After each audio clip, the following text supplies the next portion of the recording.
Кто верит в Магомеда, кто в Аллаха, кто в Иисуса, кто ни во что не верит, даже в черта назва всем.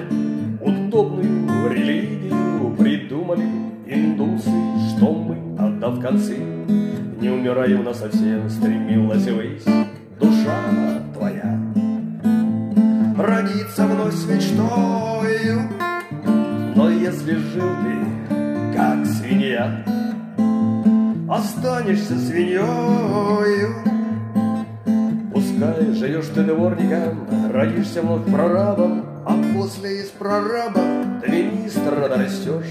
Но если тут, как дерево, родишься баобабом и будешь баобабом 1000 лет, пока помрешь, приятно попугаем жить, гадюкой с длинным веком. Не лучше ли при жизни быть приличным человеком?